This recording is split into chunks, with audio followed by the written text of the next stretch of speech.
Isang mapagpalang araw sa inyo, mga kapuso. Ako po si Maria at maligayang pagbabalik sa Kwentong Puso TV. Minsan, ang pinakamatamis ng ngiti ay nagtatago ng pinakamasakit na luha. Ngayong araw, sasamahan ko kayong silipin ang kwento sa likod ng isang nangiting pilit tinatatagan. Gaano kabigat ang isang sikreto para wasakin ang isang pamilyang buo mong pinaghirapan. At paano kung ang mismong lason na unti-unting pumapatay sa'yo ay nagmula sa kamay ng taong pinangakuan mong mamahalin habang buhay? Halina't pakinggan natin ang kwento ni Elisa. Mabigat ang talukap ng mga mata ni Elisa. Bawat pagpikit ay tila isang munting tagumpay laban sa pagod na gumuguhit sa buo niyang katawan. Bahagyang nanginginig ang kamay niya habang dahan-dahang hinahalo ang adobong baboy na kumukulo sa lumang kaldero. Ang amoy ng tuyo, suka, at bawang na naghahalo-halo sa hangin ay dapat sana'y nagbibigay ng kapanatagan. Ngunit para kay Elisa, isa na lang itong obligasyong kailangan niyang tapusin. Mula sa kanyang likuran, narinig niya ang marahang yabag. Hindi niya kailangang lumingon para malaman kung sino ito. "Hey, Elisa, ganyan ka na naman."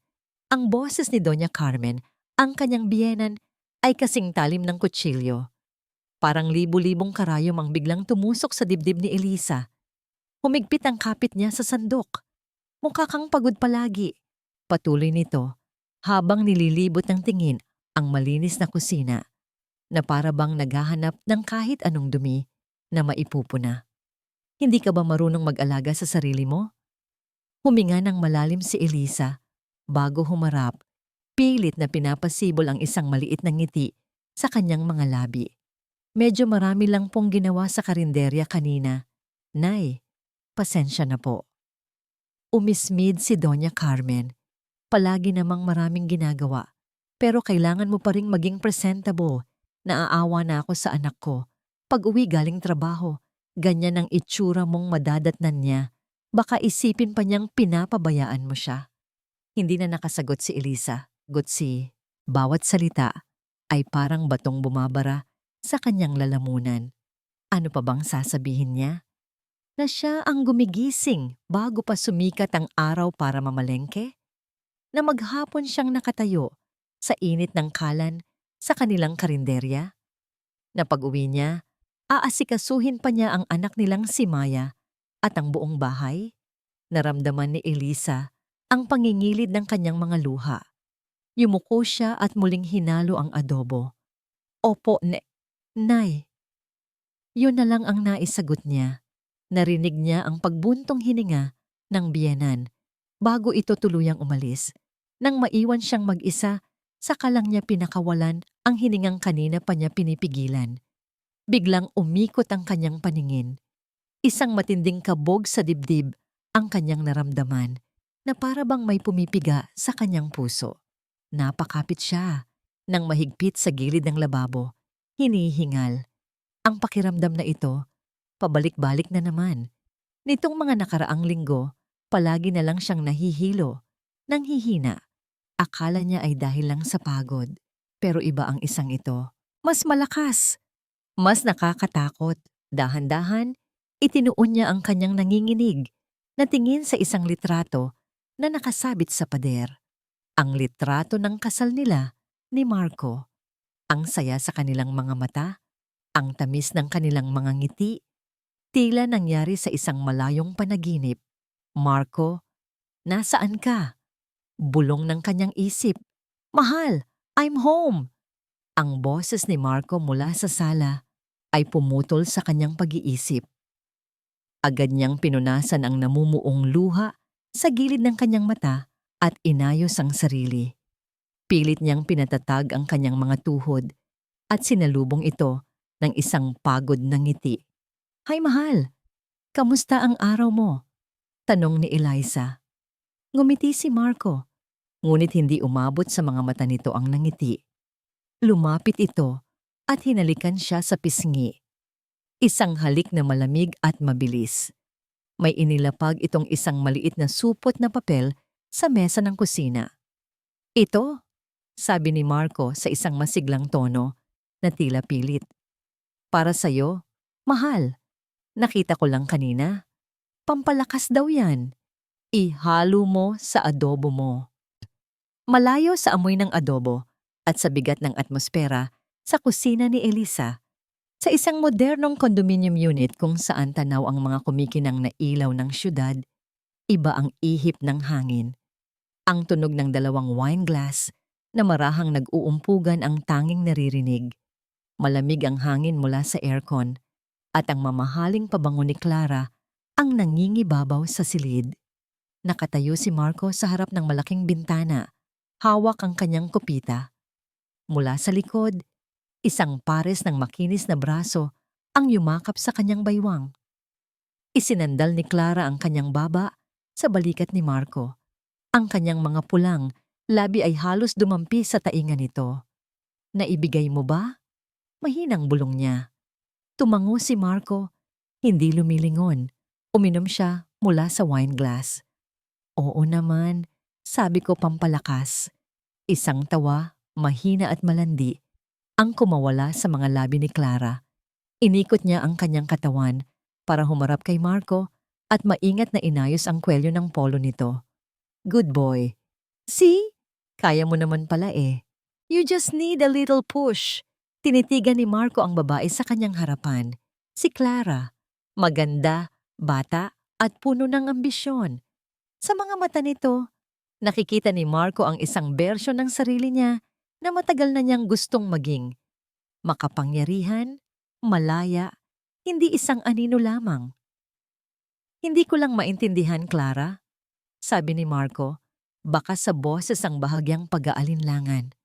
Bakit kailangang dumaan pa sa ganito? Pwede naman sigurong, ano Marco? Pwede mong ano? Putol ni Clara. Ang kanyang boses ay biglang nawalan ng lambing. Hihingi ka ng pera sa kanya? Para kang tuta na nag-aabang ng buto? Hindi ba't sawang-sawa ka na sa ganyan? Na lahat ng bagay, kailangan mo pang ipaalam sa kanya? Na ang karinderya na yon, na dapat sanay sa'yo rin ay pangalan niya ang nakatatak? Bawat salita ni Clara ay tumatama sa pinakasensitibong bahagi ng pagkalalaki ni Marco. Ang hiya. Ang pakiramdam na isa siyang talunan sa sarili niyang pamamahay. Kapag naging atin na ang lahat, patuloy ni Clara, mas malambing na ulit ang tono. Hindi mo na kailangang mamroblema. Hindi ka na magiging anino lang niya. Ikaw na ang boss. Habang nagsasalita si Clara, dumapo ang tingin ni Marco sa isang bagong-bagong handbag na nakapatong sa sofa. Mamahalin. Regalo niya kay Clara kanina. Bigla. Kinapa niya ang kanyang pitaka sa bulsa. Naramdaman niya ang iilang pirasong papel na lamang ang natitira. Ang sahod niya bilang isang ordinaryong empleyado ay hindi sasapat sa buhay na ipinapangako niya kay Clara. Sa buhay na gusto niya para sa sarili niya. Paano kung may makahalata? Tanong ni Marco. Ngumiti si Clara at hinaplos ang pisngi nito. Walang makakahalata. It's a slow process, remember? Akala ng lahat, napapagod lang siya. Akala ng lahat, nagkakasakit siya dahil sa stress. At kapag nangyari na ang dapat mangyari, sino ang mag-aakala? Lahat sila, sa'yo maawa. Ang pobresitong asawa, na ulila. Itinaas niya ang kanyang kopita. To our new beginning, mahal. Nag-aalangan man, itinaas din ni Marco ang kanyang baso at itinagay dito. Pagkatapos uminom, niyakap siya ni Clara ng mahigpit. Isang yakap na puno ng pagnanasa, ngunit malamig at may pagkalkula. Habang nakasubsob ang mukha ni Marco sa mabangong buhok nito, bumulong si Clara, isang babalang nagtatago sa tamis ng kanyang mga salita. Siguraduhin mong siya lang ang kakain niyan. Ayokong may madamay na iba. Kinabukasan, habang inihahain ni Elisa ang tanghalian, muli niyang tinitigan ang adobong niluto niya kahapon. Napangiti siya ng bahagya. Kahit gaano kasama ang loob niya sa biyenan, ang munting regalo ni Marco ay nagbigay ng kaunting init sa kanyang puso. Para naman ito sa ikabubuti ko, isip niya, Bigay ng asawa ko. Maingat niyang inihalo ang natitirang pinatuyong dahon mula sa supot na ibinigay ni Marco sa adobo bago ito initin. Mama, ang masayang sigaw ni Maya, ang kanilang 5 taong gulang na anak, ay pumuno sa kusina. Tumakbo ito palapit sa kanya at yumakap ng mahigpit sa kanyang mga binti. Ang mga mata nitong bilugan at maningning ay nagpatahan sa anumang bigat na nararamdaman ni Eliza. "Hello, my baby," malamig na sabi ni Eliza habang hinahaplos ang buhok ng anak. "Ready ka na ba mag-lunch?" "Opo," sagot ni Maya. Bigla itong suminghot-singhot sa hangin. "Wow, Mama! Ang bango-bango ng luto mo. Paborito ko to." Isang ngiti ang sumilay sa labi ni Eliza. "Para sa akin ito, anak. May special na sahog si Papa para kay Mama." Biglang tumunog ang telepono sa sala. "Sandali lang ha," sabi ni Eliza at mabilis na lumabas ng kusina para sagutin ang tawag. Isang supplier lang pala mula sa karinderya. Habang kausap ito, ang isip niya ay nasa pag-aayos ng mga delivery para bukas. Sa kusina, iniwan si Maya na nakatitig sa kaldero ng adobo. Ang amoy nito ay sadyang nakakatakam. Sa kanyang isip bata, gusto niyang tikman ang special na luto para sa kanyang mama. Dahan-dahan, kumuha siya ng isang maliit na upuan. Itinayo ito sa tabi ng kalan at maingat na umakyat.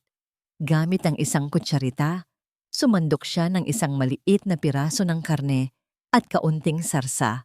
Ngingiti-ngiti pa siya na para bang isa itong sikretong laro sa pagitan niya at ng pagkain. Pagbaba niya ng telepono, bumalik si Eliza sa kusina at nakitang naglalaro na si Maya sa sahig. Walang anumang bakas ng ginawa nito. Nagsimula ng kumain si Eliza. Habang nanginunguya ang unang subo, napansin niyang biglang umuubo si Maya. Ubo na tila may nakabara. "Maya? Anak? Okay ka lang?" tanong niya. Tumayo si Maya, hawak ang lalamunan. Sumunod ang isa pang ubo, mas malakas. "Anong masakit, baby?" Nag-umpisa ng kabahan si Eliza. Nilapitan niya ang anak at hinagod ang likod nito. Biglang namutla si Maya. Hawak-hawak na nito ang kanyang tiyan. "Mama, ang sakit po." Daing nito, kasabay ng hirap sa paghinga. Nakita ni Eliza ang unti-unting pangingitim ng mga labi ng kanyang anak. Doon, ang mundo niya ay gumuho. Binuhat niya si Maya na ngayon ay nangihina na sa kanyang mga bisig at tumakbo palabas ng bahay na parang wala sa sarili. "Tulong! Tulungan niyo ako! Ang anak ko!" Sigaw niya habang tumatakbo patungo sa barangay health center na nasa kabilang kanto lang. Ang mga sumunod na minuto ay malabo at puno ng sindak. Ang mga sigaw ng nurse, ang tunog ng mga aparatus, ang pagmamadali ng doktor. Si Eliza ay nakaupo lang sa labas, nanginginig, yakap-yakap ang sarili, paulit-ulit na nagdarasal. Lumipas ang tila isang kawalang hanggan bago lumabas ang doktor. Mukha itong seryoso. "Dok, ang anak ko po. Kamusta na po siya?" Halos pabulong na tanong ni Eliza. "Stable na siya ngayon. Naagapan natin," sabi ng doktor na nagbigay ng kaunting ginhawa kay Eliza. Pero ang mga sumunod na salita nito ang nagpatigil sa pagtibok ng kanyang puso at nagpaguho sa natitirang lakas sa kanyang katawan. Hindi ito ordinaryong sakit ng tiyan, Mrs. Santos. Ang sintomas niya parang nalason. Nasa silid si Eliza, binabantayan ang mahimbing na pagtulog ni Maya. Payapa na ang paghinga nito, ngunit ang bawat paggalaw ng munting dibdib ay nagdudulot ng kaba sa puso ni Eliza. Ang salitang nalason ay paulit-ulit na umuugong sa kanyang isipan, isang nakabibinging ingay na hindi niya mapatahimik. Pumasok si Marco sa kwarto. Tipid ang nangiti. "Oh, kumalma ka na. Sabi naman ng doktor, okay na siya, di ba? Baka may nakain lang na kung ano sa labas yang bata." Hindi tumingin si Eliza.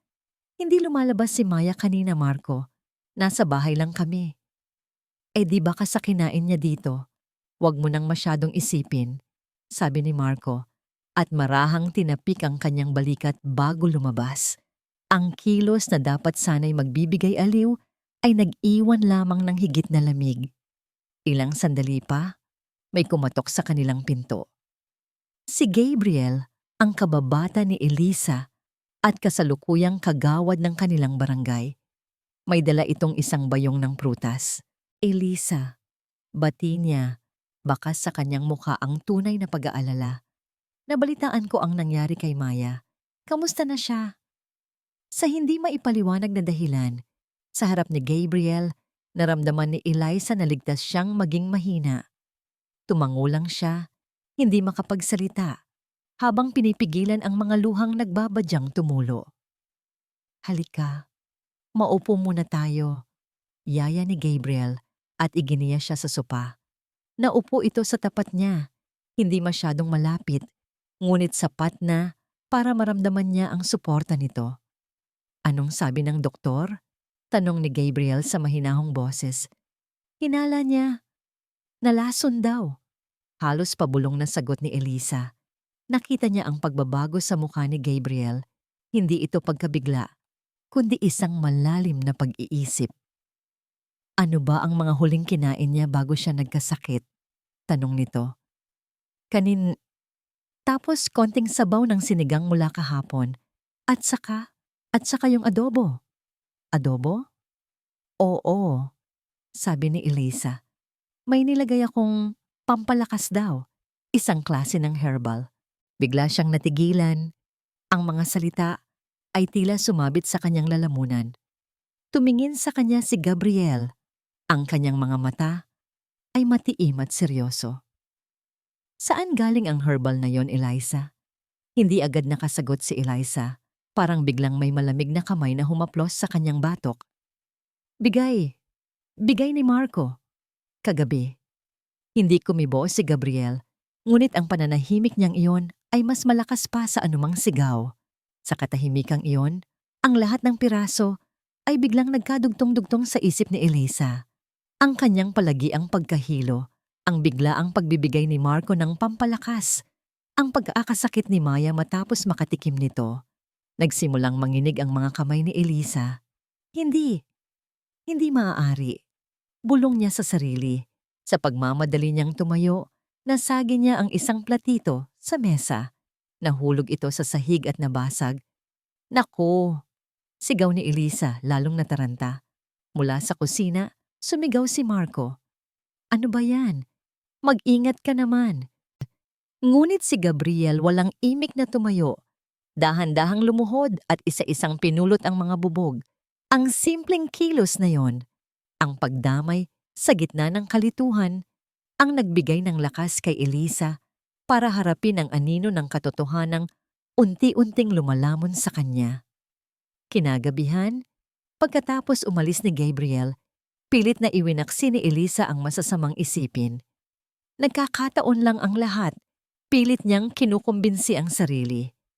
Habang inilalabas niya ang basura, napansin niya ang supot na papel na pinaglagyan ng mga halamang gamot na ibinigay ni Marco. Itinapon niya ito sa basurahan kanina. Dahil sa isang hindi maipaliwanag na udyok, kinuha niya ito. Nanginginig ang mga kamay na binuksan niya ang lukot na supot. Wala ng laman. Ngunit ng kanyang baligtarin, may isang maliit na sticker na nakadikit sa ilalim na hindi niya napansin kanina. Isang sticker na may pangalan ng isang tindahan. Halamang ugat ni Katasing. Lukban, Quezon. Natigilan si Elisa. Lukban? Napakalayo niyon. At kailan pa napunta si Marco sa Quezon? Kinabukasan, habang si Maya ay ligtas nang naglalaro sa kapitbahay, lihim na tinawagan ni Eliza si Gabriel. Nanginginig pa rin ang kanyang boses nang ikwento niya ang tungkol sa sticker mula sa Lukban. Pwede mo ba akong tulungan, Gab? Pakiusap niya. Kailangan kong malaman kung ano talaga ang laman ng supot na yon. Huwag kang mag-alala, Elisa.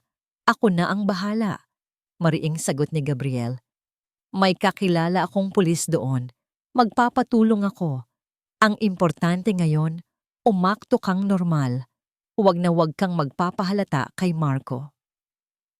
Ang mga salita ni Gabriel ay naging isang matibay na lubid na kinapitan ni Elisa sa gitna ng rumaragasang alon ng takot at pagdududa. Sinunod niya ang payo nito. Sa harap ni Marco, siya pa rin ang mapagmahal na asawa, abala sa pag-aalaga kay Maya at sa pagpapatakbo ng karinderya. Ngunit sa kanyang kalooban, bawat ngiti ni Marco, bawat yakap nito ay nag-iiwan ng pakiramdam na parang may ahas na gumagapang sa kanyang balat. Isang gabi, habang abala si Marco sa panonood ng telebisyon, sinabi ni Elisa na sasakit ang kanyang ulo at maaga siyang matutulog. Ngunit sa halip na mahiga, dahan-dahan niyang binuksan ang laptop na ginagamit nilang dalawa. Sa kaibuturan ng kanyang puso, umaasa siya nang wala siyang makikita, na sana ay nagkakamali lang siya ng hinala. Binuksan niya ang online banking account nila. Habang iniisa-isa ang mga transaksyon, isang linya ang kumuha ng kanyang pansin. Isang malaking cash withdrawal, mahigit 30,000 piso, ang petsa. 2 araw bago ibinigay sa kanya ni Marco ang halamang gamot. Ang lokasyon ng ATM, isang bangko sa Lukban, Quezon. Para siyang binuhusan ng malamig na tubig. Hindi na ito nagkakataon lang. Kinabukasan, habang nasa karinderya, muli siyang nakatanggap ng tawag mula kay Gabriel. Elisa, sabi nito sa kabilang linya. Mababa at seryoso ang boses. Nakausap na ng kontak ko si Katasing, ang may-ari ng tindahan. Inilarawan niya ang hitsura ng bumili. Matangkad, maputi, nakasuot ng ball cap at salamin. Kamukhang kamukha ni Marco. Napahawak si Elisa sa isang mesa para suportahan ang sarili. At yung binili niya, patuloy ni Gabriel, ang tawag daw doon ay Lason Puso. Pangalan lang daw sa baryo nila. Bihira raw yon at ginagamit lang sa pangkukulam noong unang panahon. Sabi ni Katasing, malinaw niyang sinabi sa bumili na kaunting-kaunti lang ang dapat gamitin dahil nakalalason ito kapag nasobrahan at ginamit ng matagalan. Hindi na makahinga si Elisa. Ang bawat salita ni Gabriel ay kumpirmasyon ng isang katotohanang napakasakit tanggapin. Ang asawa niya, ang ama ng kanyang anak, ay sadya siyang nilalason. Pagkatapos ng tawag, naupo si Elisa sa isang sulok ng kanyang karinderya. Nagsisimula nang dumating ang mga customer para sa tanghalian, ngunit ang ingay at sigla sa paligid ay hindi niya marinig. Tinitigan niya ang kanyang mga kamay na nagluto, nag-alaga, at nagtrabaho para sa pamilyang unti-unti pala siyang pinapatay. Tumingala siya at tinanaw ang buong kainan, ang munting negosyo na itinaguyod niya mula sa pamana ng kanyang mga magulang. Ang bawat silya, bawat mesa, bawat kaldero sa kusina ay saksi sa kanyang mga pangarap. Ngayon, naiintindihan na niya. Hindi lang buhay niya ang gusto nilang kunin. Gusto nilang kunin ang lahat. Isang malamig na determinasyon ang biglang gumapang sa kanyang pagkatao. Ang takot ay napalitan ng isang tahimik na galit. Hindi siya papayag. Hindi niya ibibigay sa kanila ang pinaghirapan niya. Hindi niya hahayaang mawalan ng ina ang kanyang anak. Maya-maya, muling tumunog ang kanyang telepono. Si Gabriel ulit. Elisa, sabi nito. At sa pagkakataong ito, may halong pagmamadali ang kanyang boses. Nakuha ko na ang resulta mula sa sample ng adobo na tinago mo. Kailangan nating mag-usap. Ngayon din. Gabi. Sarado na ang puso ni Nanay Karinderya. Ang natira na lang ay ang malamlam na ilaw mula sa kusina at ang 2 taong nakaupo sa isa sa mga mesa, pinaghihiwalay ng isang katahimikang mas mabigat pa sa dilim sa labas. Inilapag ni Gabriel ang isang brown envelope sa ibabaw ng mesa at marahang itinulak palapit kay Eliza. Walang salitang namutawi sa kanyang mga labi. Ang kanyang mga mata na lang ang nangusap. Mga matang puno ng awa at pag-aalala. Nanginginig ang mga kamay ni Elisa habang inaabot ang sobre. Bawat hibla ng kanyang pagkatao ay sumisigaw na, huwag itong buksan. na itapon na lang at magkunwaring hindi ito nangyari. Ngunit ang imahe ng kanyang anak na si Maya na namumutmutla at hirap huminga ang nagbigay sa kanya ng lakas. Kinuha niya ang isang pirasong papel mula sa loob, isang laboratory report. Hindi niya maintindihan ang karamihan sa mga teknikal na salita, ngunit 2 salita ang malinaw na nakalimbag at tila lumulundag mula sa papel para sampalin siya. Result? Positive. Remarks. Presence of a potent cardiotoxic substance consistent with samples of Lason Puso herb. Nabitawan niya ang papel. Lumipad ito pababa at marahang lumapag sa sahig na tila isang puting dahon sa taglagas. Parang huminto ang mundo. Ang tanging naririnig niya ay ang malakas na pag-ugong sa loob ng kanyang mga tainga. Ang asawa niya, si Marco. Ang mga halik nito sa umaga. Ang mga yakap nito sa gabi. Ang mga pangako nito ng habambuhay, lahat kasinungalingan, lahat lason. Hindi unang salitang kumawala sa kanyang mga labi, isang pabulong na pagtanggi. Hindi totoo to. Tumingin siya kay Gabriel. Ang kanyang mga mata ay nagmamakaawa, naghahanap ng kahit anong senyales na isa lang itong masamang biro. Ngunit ang nakita lang niya ay ang lungkot at katotohanan sa mukha ng kanyang kaibigan. At doon, bumigay na siya. Hindi ito ordinaryong iyak. Ito ay isang hagulgol na nagmula sa pinakailalim ng kanyang kaluluwang winasak. Isang sigaw ng isang pusong pinagtaksilan sa pinakamasakit na paraan. Ibinuhos niya ang lahat. Ang pagod, ang sakit, ang pagmamahal na nasayang. Sinubsob niya ang kanyang mukha sa kanyang mga braso sa ibabaw ng mesa at hinayaan ang sarili niyang mabasag. Hindi nagsalita si Gabriel. Hinayaan niya lang si Eliza na ilabas ang lahat. Tumayo siya, kumuha ng isang baso ng tubig, at tahimik na inilapag ito sa tabi niya. Hindi niya ito hinawakan. Hindi niya ito inalo. Alam niyang sa mga sandaling iyon, ang kailangan ni Eliza ay hindi awa, kundi isang tahimik na presensyang hindi siya huhusgahan. Nang bahagyang humupa ang kanyang pag-iyak, nanginginig siyang nag-angat ng mukha. Namumugto ang kanyang mga mata. Basang-basa ng luha ang kanyang pisngi. Tumingin siya kay Gabriel. Ang kanyang boses ay basag at puno ng hindi maipaliwanag na sakit. Bakit, Gabriel? Saan ako nagkulang?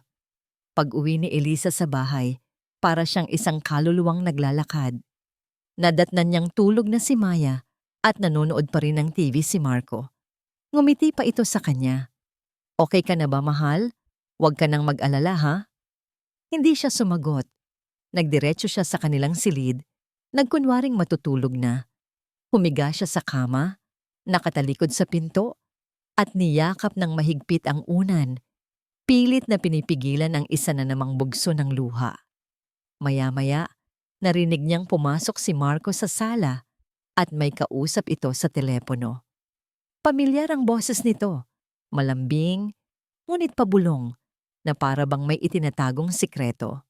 Oo na, konting tiis na lang, bulong ni Marco. Nahinto lang ng konti dahil sa nangyari sa bata, pero tuloy ang plano. May sinabi ang nasa kabilang linya, huwag kang mag-alala, sagot ni Marco. Pagkatapos ng fiesta, magiging atin na ang lahat. Walang luhang pumatak mula sa mga mata ni Eliza habang nakahiga siya sa dilim. Tapos na ang pag-iyak. Ang natira ay isang nakakabinging katahimikan sa kanyang dibdib. Isang pakiramdam na blangko at malamig. Ang bawat salitang narinig niya mula sa usapan ni Marco sa telepono ay parang matatalim na pako na tuluyang ipinukpok sa kabaong ng kanyang pagmamahal. Fiesta. Magiging atin na ang lahat. Isang malamig na bakal ang tila pumalit sa kanyang pusong dinurog. Bumangon siya mula sa pagkakahiga. Ang bawat galaw ay maingat at may layunin.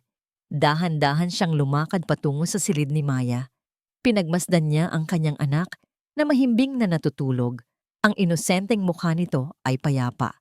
Walang kamalay-malay sa kasamaang nakapalibot dito. Hinaplos niya ang malambot na pisngi ni Maya. Ito ang kanyang kayamanan. Ito ang dahilan kung bakit kailangan niyang lumaban. Hindi na para sa nasirang pangarap ng isang buong pamilya, kundi para sa kinabukasan ng isang batang nararapat mabuhay ng walang takot. Hinalikan niya ang noo ng anak at sa isang pabulong na halos hangin na lamang ang nakarinig, bumulong siya. Hindi hahayaan ni Mama na saktan kanila. Hinding-hindi. Pagbabalik niya sa kanilang silid, humiga siyang muli na tila walang nangyari. Nang pumasok si Marco, nagkunwari siyang tulog. Naramdaman niya ang paglubog ng kabilang bahagi ng kama, ang bigat ng katawan ng kanyang asawa, ang hininga ng taong binalak siyang patayin.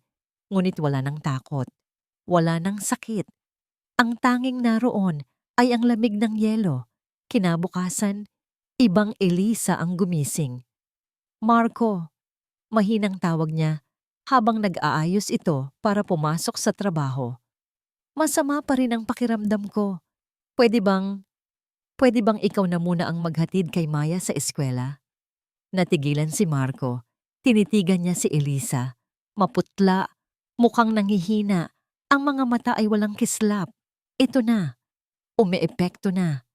Isang ngiti ng tagumpay ang pilit niyang itinago. Sige mahal, ako na ang bahala. Magpahinga ka lang dyan, sabi niya sa pinakamaalalahaning boses na kaya niyang gawin. Nang makaalis ang mag-ama, doon lang kumilos si Elisa. Kinuha niya ang kanyang telepono at tinawagan si Gabriel. Nagkita sila sa isang tagong sulok sa likod ng simbahan. Anong plano mo, Elisa? Tanong ni Gabriel. Bakas ang pag-aalala sa mukha nito. Sabi niya, pagkatapos ng fiesta, magiging kanila na ang lahat. Mariing sabi ni Elisa. Ang kanyang boses ay walang bahid ng anumang panginginig. Kung gayon, sa fiesta natin sila sisingilin. Sa harap ng buong barangay. Sa harap ng lahat ng taong niloloko niya. Naunawaan agad ni Gabriel ang ibig sabihin ni Elisa. Hindi ito simpleng paghihiganti. Ito ay pagbawi ng dignidad. Makinig ka, Gab. Patuloy ni Elisa, ang kanyang mga mata ay nag-aapoy sa determinasyon. Mula ngayon, ako ang mahinang Eliza. Ako ang kaawa-awang asawa na nagkakasakit. Hahayaan ko siyang maging kampante. Hahayaan ko siyang isipin na nagtatagumpay siya. At habang ginagawa niya yon, iipunin natin ang lahat ng ebidensyang kailangan natin. Tumango si Gabriel, puno ng paghanga sa katatagan ng babaeng nasa harapan niya. Gagawin ko ang lahat para tulungan ka. Sa mga sumunod na araw, naging perpekto ang pagganap ni Eliza. Naging mas palaasa siya kay Marco. Ipinasa niya rito ang ilang gawain sa karinderya. Hinayaan niyang ito ang humawak ng pera. Bawat kilos niya ay nagpapakita ng isang babaeng sumusuko na. At bawat kilos niya ay lalong nagpataba sa puso ni Marco. Lalong nagbigay dito ng kumpiyansang malapit na siyang magwagi. Isang gabi, habang naghahapunan, masayang ibinalita ni Doña Carmen ang isang balita. Marco, anak, tuwang-tuwang sabi nito. Nakausap ko si Kapitan. Napili ka ng komite ng fiesta para magbigay ng isang maikling talumpati sa entablado. Talaga po, Nay? Nagulat na tanong ni Marco. Oo, para daw bigyang pugay ang isang modelong pamilya dito sa atin at para bigyan mo ng parangalang yung masipag at mapagmahal na asawa. Dagdag pa ni Doña Carmen, sabay tingin kay Eliza na para bang ito ang pinakamalaking pabor na ginawa niya para sa manugang. Natinginan si Marco at si Elisa. Ngumiti si Marco, isang nangiting mapagmalaki. Ito na ang perpektong pagkakataon para lalo siyang maging kapani-paniwala. Tumingin si Elisa sa kanyang biyanan, pagkatapos ay sa kanyang asa. Isang matamis na ngiti ang dahan-dahang gumuhit sa kanyang mga labi. Napakagandang ideya po niya, Nay. Isang nangiti na hindi umabot sa kanyang mga mata. Isang nangiting nagbigay ng kilabot sa sinumang makakaalam ng katotohanang nakatago sa likod nito. Sigurado ka ba rito, Elisa? Tanong ni Gabriel sa kabilang linya. Masyadong delikado. Ito na ang pinakamabilis na paraan, Gab. Sagot ni Elisa. Ang kanyang boses ay kalmado at buo ang loob. Alam kong kailangan niya ng malaking pera para kay Clara. At ngayong iniisip niyang wala na akong pakialam, sigurado akong kakagatin niya ang pain. Kinahapunan, isinagawa ni Eliza ang kanyang plano. Iniwan niya ang makapal na ledger book ng karinderya sa ibabaw ng kanilang lamesa sa sala, isang bagay na hindi niya kailanman ginagawa. Puno ito ng mga listahan ng sales, kita at mga gastusin. Sa tabi nito, inilapag niya ang passbook ng bangko ng negosyo. Nadatnan siya ni Marco na nakaupo sa sofa, hawak ang kanyang ulo. "Mahal, okay ka lang?" tanong nito. Umiling si Eliza. Pilit na pinahihina ang kanyang boses. "Hindi masyado. Sumasakit na naman ang ulo ko. Marco, hindi ko na yata kayang asikasuhin pa itong mga numero. Pwede bang tingnan mo muna para sa akin? Pakiramdam ko, lalo lang akong nanghihina kapag iniisip ko pa ang negosyo." Ang mga mata ni Marco ay bahagyang nanlaki. Ito na ang hinihintay niya.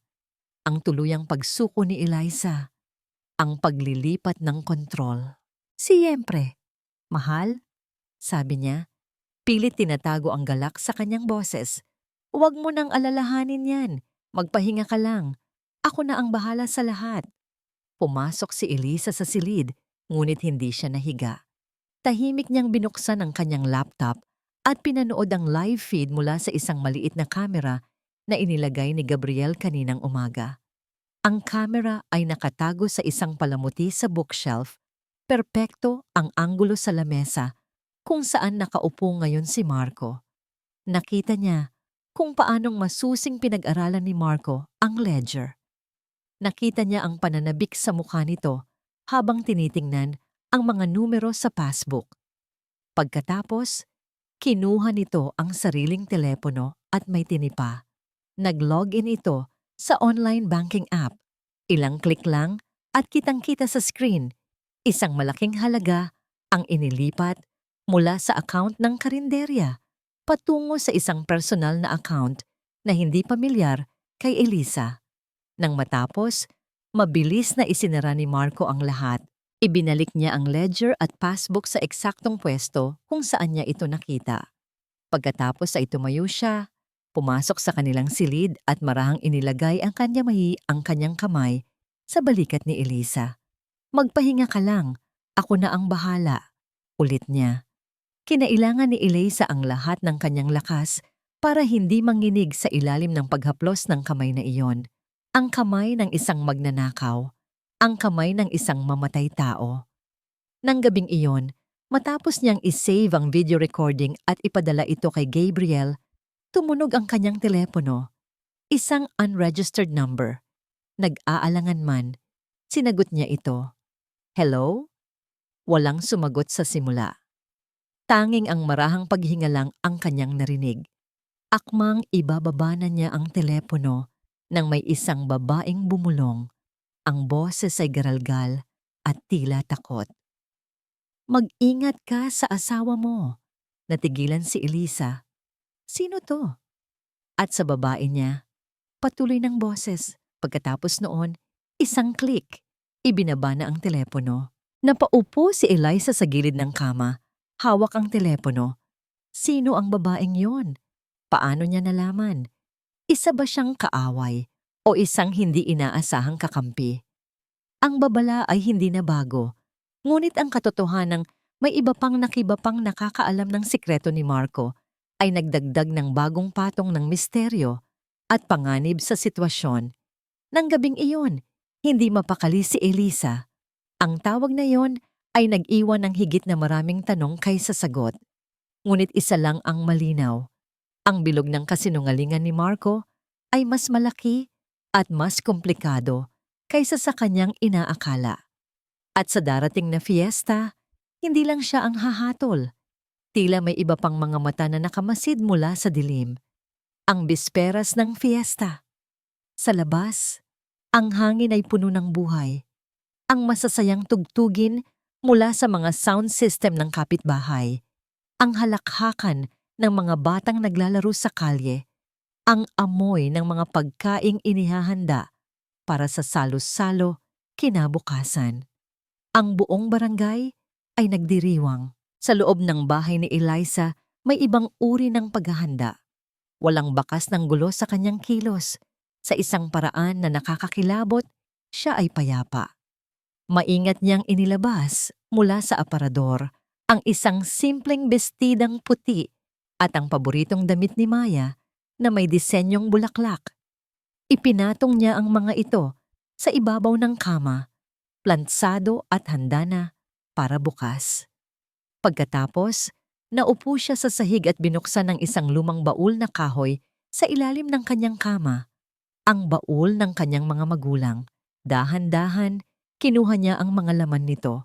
Isang kupas na kwaderno kung saan nakasulat ang mga resipe ng kanyang ina, isang lumang litrato nila sa harap ng dati maliit pa nilang karinderya, at ang unang sandok na ginamit ng kanyang ama. Hinaplos niya ang bawat isang bagay. Dito nagmula ang lahat. Sa pawis, pangarap, at pagmamahal ng dalawang taong nagtiwala sa kanya. Dito siya humugot ng lakas. Ang laban bukas ay hindi na lang para sa kanya o para kay Maya. Ito ay para sa legasya na pilit nilang inaagaw. Para po sa inyo ito, Naytay.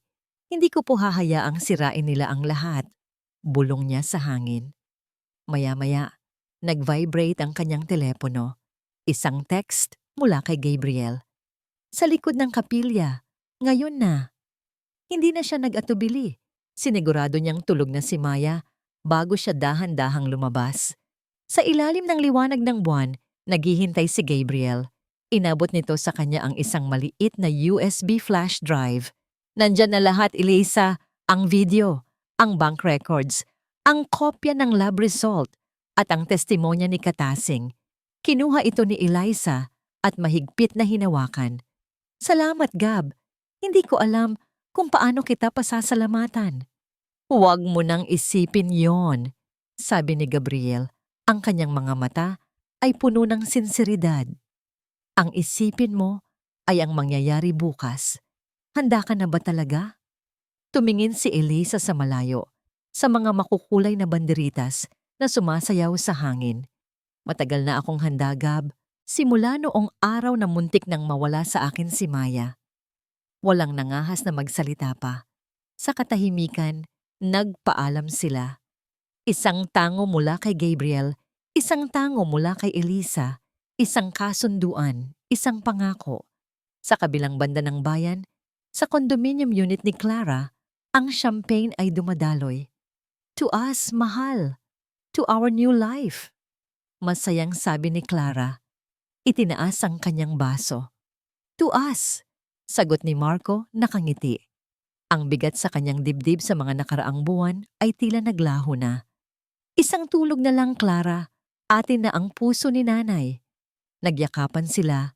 Ang kanilang mga tawa ay sumasabay sa tugtugin mula sa isang mamahaling speaker.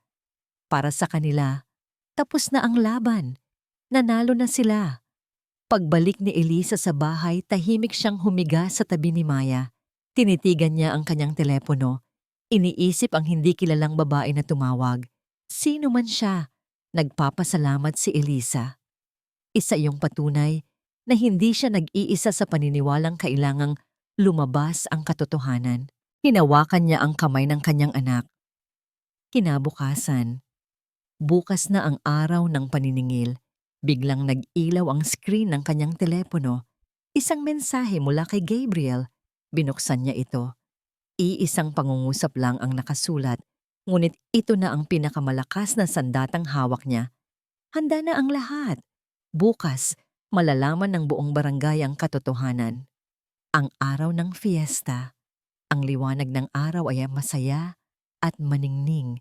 Ngunit para kay Eliza, ito ang liwanag na magsisilbing spotlight sa madilim na katotohanan. Ang plaza ng barangay ay isang dagat ng mga tao. Ang bawat isa ay nakangiti, nagbabatian, nagdiriwang. Sa gitna ng lahat, isang malaking entablado ang nakatayo. pinalamutian ng mga lobo at makukulay na laso. Hawak kamay na dumating si Elisa at si Maya, parehong nakasuot ng damit na inihanda niya kagabi. Agad silang sinalubong ni Doña Carmen na nakasuot ng marangyang barot saya, ang mukha ay nagliliwanag sa pagmamalaki. Ayan na pala ang mag-ina ko. Masayang bati nito. Halik kayo! Sa unahan tayo uupo. VIPs tayo ngayon. Hinayaan ni Eliza na akayin sila ng kanyang biyenan sa mga silyang nakareserba sa harap na harap. Mula doon, tanaw na tanaw niya ang bawat sulok ng entablado. Sa gilid, nakita niya si Marco na kausap ang ilang opisyal ng barangay. Ang kanyang tindig ay puno ng kumpiyansa. Ang kanyang ngiti ay abot tenga. Mukha siyang isang taong walang anumang itinatago. Sinulyapan ni Eliza ang paligid. Sa di kalayuan, nakita niya si Gabriel na nakatayo malapit sa tent ng sound system, nakikipag-usap sa operator. Nagtama ang kanilang mga mata. Isang bahagyang tango lang mula kay Gabriel ang nagsilbing kumpirmasyon. Handa na ang lahat. Nagsimula ang programa. Sayawan, kantahan, mga palaro. Si Eliza ay tahimik lang na nanonood. Ang kanyang puso ay kalmado ngunit malakas ang pagtibok. Hinigpitan niya ang hawak sa kamay ni Maya at dumating na ang sandali. At ngayon, mga kabarangay, sigaw ng MC. Tawagin po natin sa entablado ang isang huwarang ama at asawa. Ang isa sa mga ipinagmamalaki ng ating komunidad, G. Marcos Santos. Nagpalakpakan ang mga tao. Umakyat si Marcos sa entablado, kumakaway na parang isang politiko. Kinuha niya ang mikropono, ang kanyang mukha ay nagniningning sa ilalim ng mga ilaw. Magandang hapon po sa inyong lahat. Maligayang fiesta. Panimula niya. Naghiyawan ang mga tao. Ako po ay narito ngayon, hindi para sa aking sarili, kundi para magbigay pugay sa isang taong nagsisilbing inspirasyon sa ating lahat. Ang aking pinakamamahal na asawa, si Eliza. Muling nagpalakpakan ng mga tao. Napatingin ang lahat kay Eliza na nanatiling nakaupo. Isang maliit at tipid na ngiti ang nakapaskil sa kanyang mga labi. Sa gitna ng kanyang pagiging isang matagumpay na negosyante, patuloy ni Marco. At sa kabila ng kanyang kasalukuyang karamdaman, hindi niya po nakakalimutang maging isang mapagmahal na asawa at isang napakabuting ina. Aning bawat salita ay isang kasinungalingan. Ang bawat papuri ay isang patalim. Habang nagsasalita si Marco, tinitigan siya ni Eliza. Tinitigan niya ang lalaking pinangakuan niya sa harap ng altar. Tinitigan niya ang ama ng kanyang anak. At sa mga sandaling iyon, wala na siyang nakitang anumang bakas ng lalaking minahal niya noon.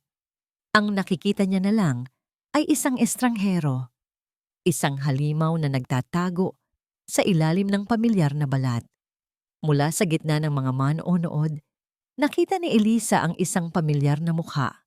Si Clara, nakatayo sa gilid, bahagyang nakatago sa isang poste, nakangiti, habang pinapanood ang tagumpay ng kanyang kasabwat. Kaya naman po, pagtatapos ni Marco, ang kanyang boses ay tila nanginginig sa emosyon. Ang lahat ng ito, ang lahat ng tagumpay, ang lahat ng ako, ay iniaalay ko sa aking pinakamamahal na kabiyak. Ang aking Eliza. Hiyawan at palakpakan ang umalingaw-ngaw sa buong plaza. Tumayo si Marco. Itinaas ang kanyang mga kamay at buong pagmamalaking tumingin sa direksyon ng kanyang asawa na para bang naghihintay ng pagkilala. Ito na. Dahan-dahan, binitawan ni Eliza ang kamay ni Maya. Hinalikan niya ito sa noo at bumulong. Dito ka lang anak, babalik si mama. Kalmado siyang tumayo. Sa gitna ng malakas na palakpakan, nagsimula siyang maglakad. Hindi patungo kay Marco para sa isang yakap. Naglakad siya patungo sa hagdan ng entablado. Natigilan ng ilang tao. Maging si Marco ay nagtaka. Dahan-dahang humina ang palakpakan, napalitan ng mga bulungan. Nang makarating siya sa ibabaw ng entablado, hindi niya pinansin si Marco. Nagdiretso siya sa MC, nagulat na napatingin sa kanya at magalang na kinuha ang isa pang mikropono mula sa kamay nito.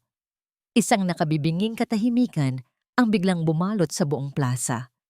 Ang kaninang masayang palakpakan ay napalitan ng isang pinaghalong pagtataka at tensyon.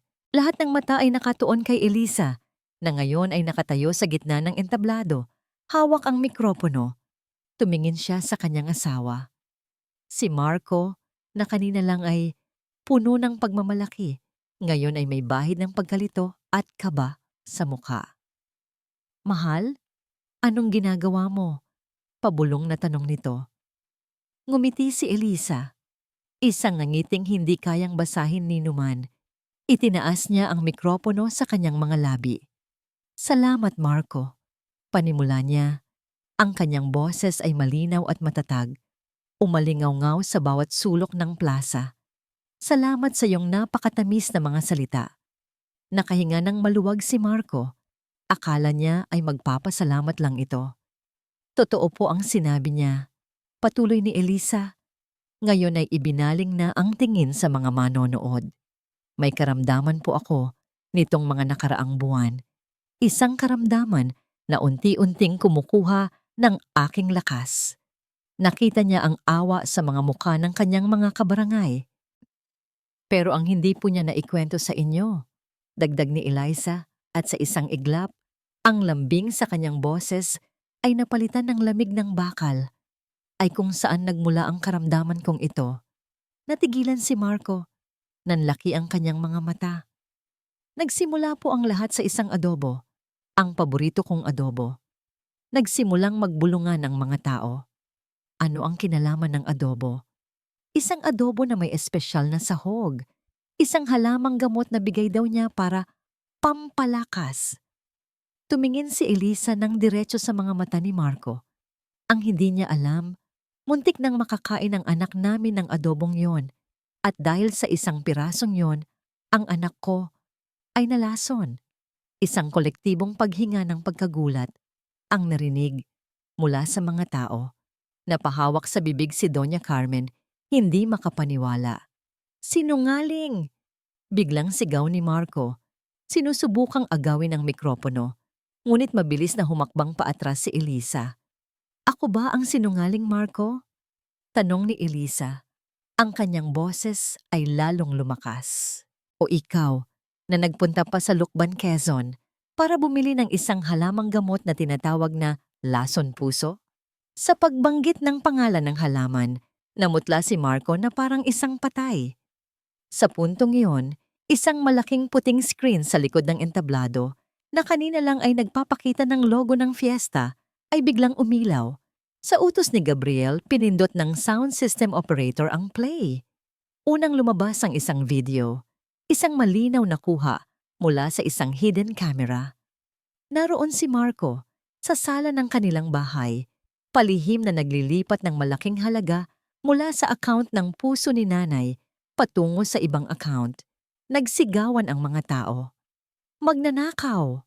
Sumunod na ipinakita ang kopya ng bank statement na nagpapakita ng pangalan ng may-ari ng account na pinaglipatan. Clara Reyes. Sa gitna ng mga manonood, si Clara, na kanina lang ay nakangiti, ay tila napako sa kanyang kinatatayuan. Ang mukha ay puno ng takot. At ang huli, ipinarinig sa buong plaza ang isang audio recording. Ang boses ni Marco nakausap si Clara sa telepono. "Oo na, konting tiis na lang. Pagkatapos ng fiesta, magiging atin na ang lahat." Ang bawat ebidensya ay isang pako sa kabaong ni Marco. Ang bawat revelasyon ay isang sampal sa mukha ng mga manonood.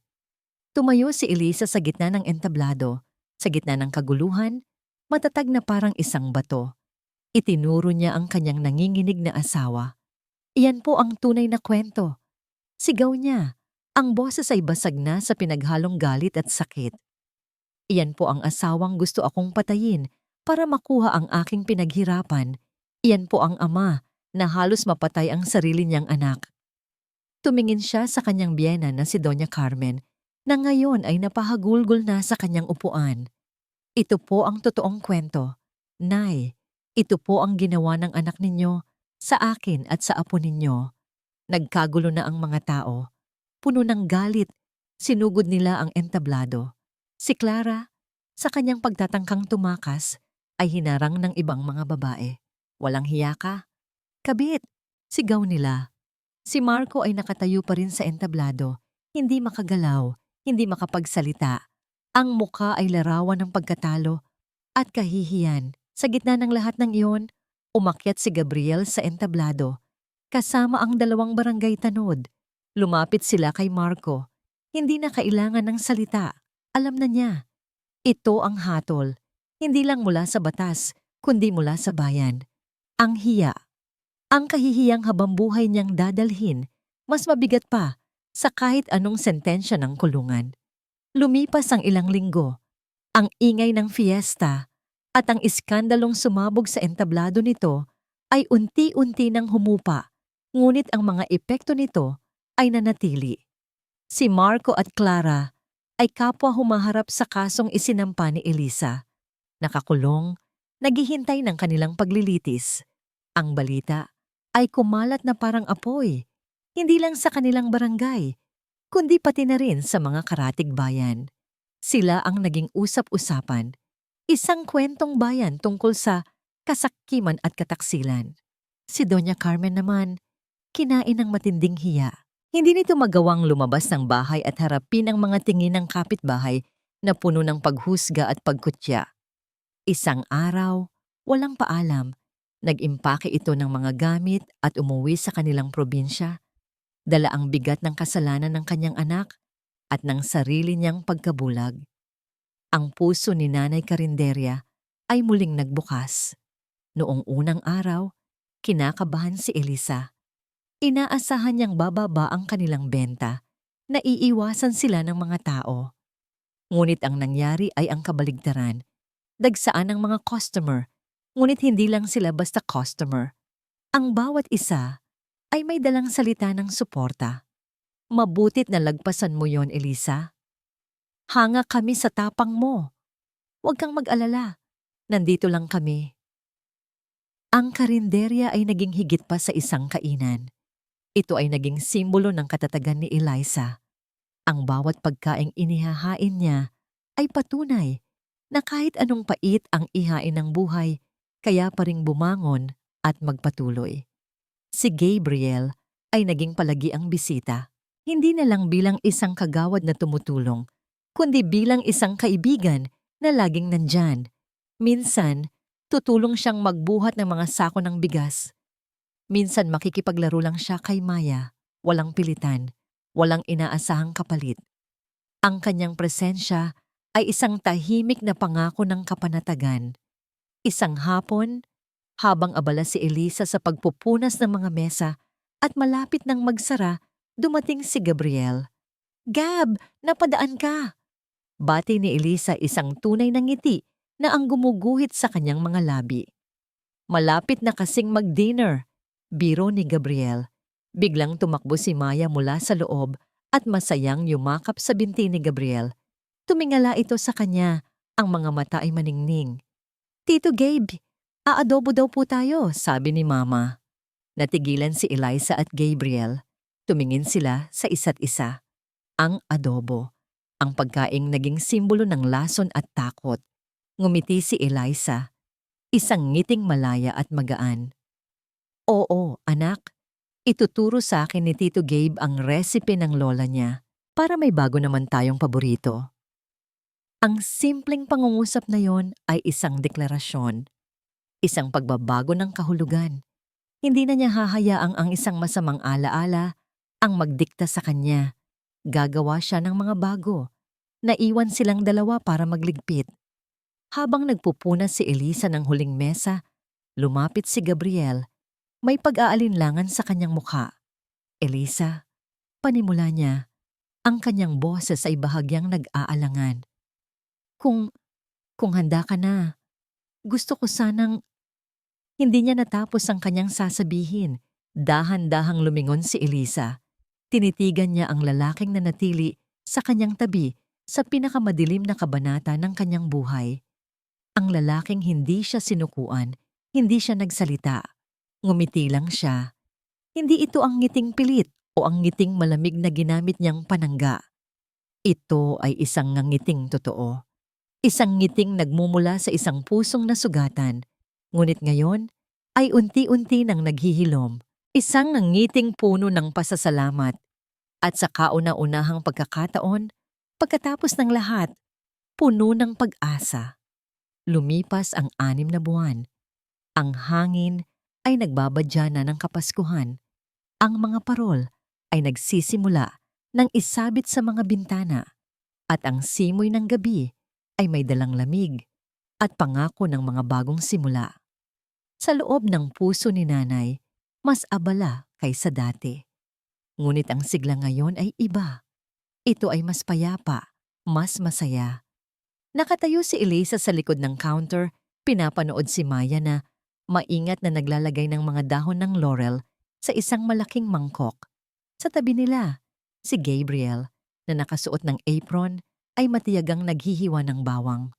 Ayan nak, dahan-dahan lang. Paalala ni Eliza, isang ngiti ang hindi maalis sa kanyang mga labi. Itinuturo niya kay Maya ang sikretong recipe ng adobo ng kanilang pamilya. Isang tradisyong pansamantalang nawala, ngunit ngayon ay muling binubuhay. Hindi na niya iniisip si Marco. Paminsan-minsan, naaalala niya, hindi bilang isang asawa, kundi bilang isang masakit na aral. Nalaman niyang nahatulan ito at si Clara ng mahabang pagkabilanggo. Ngunit ang balitang iyon ay hindi na nagdulot sa kanya ng galit o saya. Tanging kapayapaan na lamang. Napatawad na niya, hindi dahil karapat-dapat silang patawarin, kundi dahil karapat-dapat siyang maging malaya sa bigat ng nakaraan. Ang pagpapatawad pala ay hindi para sa kanila. Ito ay para sa kanyang sarili. Ma'am Eliza, may nagpapabigay po. Sabi ng isa sa kanyang mga tauhan, iniaabot ang isang maliit na chowkay na may bulaklak na puti. Walang card. Ngumiti lang si Eliza. Alam na niya kung kanino galing. Isang linggo, may mag-iiwan ng isang basket ng mangga. Noong isang araw, isang bagong set ng mga plato. Hindi si Gabriel isang taong mahilig sa mga salita. Ipinapakita niya ang kanyang pagmamahal sa gawa. At para kay Eliza, iyon ang pinakamahalaga. Nahanap na niya ang kanyang kapayapaan. Hindi sa paghihiganti, kundi sa paghilom. Hindi sa paglimot, kundi sa pagtanggap. Nahanap niya ito sa bawat halakhak ng kanyang anak, sa bawat pagkaing inihahain niya ng may pagmamahal, at sa tahimik ngunit hindi natitinag na presensya ng isang lalaking nagturo sa kanya kung ano ang tunay na kahulugan ng pag-aalaga. Tumingin si Gabriel sa kanya mula sa sangkalan. Ang mga mata nito ay nangungusap. Ngumiti si Eliza pabalik. Ang pag-ibig, natutunan niya, ay hindi pala dapat maging isang laban. Hindi ito dapat isang palaisipan na puno ng takot at pagdududa. Ang tunay na pag-ibig ay dapat isang kanlungan. Isang lugar kung saan maaari kang maging ikaw. Walang takot, walang pagpapanggap. Isang lugar na amoy bawang, suka, at pag-asang niluluto sa mahinang apoy. Sa gabing iyon, habang pauwi sila, magkahawak kamay ang tatlo. Siya, si Gabriel at si Maya sa gitna. Sa ilalim ng mga kumukutitap na ilaw ng parol, naramdaman ni Eliza ang isang kagalakang matagal nang nawala. Ang kanyang puso, na minsan nang dinurog at nilason, ay muling tumitibok. At sa pagkakataong ito, tumitibok ito sa himig ng isang bagong simula.